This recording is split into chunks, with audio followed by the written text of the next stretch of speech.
લખતર શહેરમાં પોલીસનું સઘન ચેકિંગ, ચાઇનીઝ દોરી સાથે એક વ્યક્તિ પકડાયો।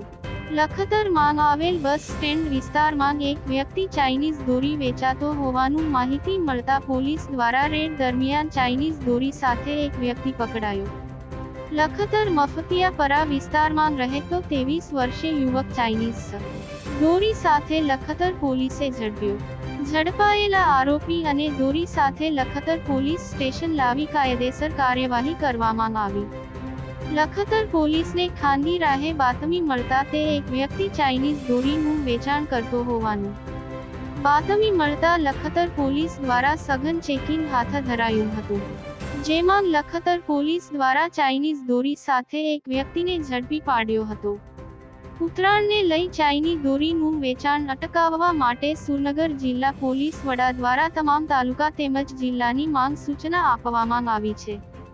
ત્યારે લખતરના બસ સ્ટેન્ડ વિસ્તારમાંથી ચાઇનીઝ દોરી વેચતી હોવાની બાતમી લખતર પોલીસના પીએસઆઈ એને ડાબીને મળી હતી। લખતર પોલીસના હેડ કોન્સ્ટેબલ સંજયભાઈ ઘટિયા, કોન્સ્ટેબલ ચંદ્રેશભાઈ દ્વારા સઘન ચેકિંગ કરતા ચાઇનીઝ દોરી સાથે મેહુલભાઈ સોમાભાઈ જંડાની ઉંમર વર્ષ 23 ધંધો ગેરેજનું કામ કરતો હતો અને તેની પાસે ચાઇનીઝ દોરી મળી આવી હતી અને તે વેચાણ કરતો હોવાનું જાણ મળી હતી। એ દરમિયાન લખતર પોલીસ દ્વારા આરોપીને ચાઇનીઝ દોરી સાથે પકડી કાયદેસરની કાર્યવાહી કરવામાં આવી હતી। ધર્મેન્દ્રસિંહ ઝાલા, લખતર।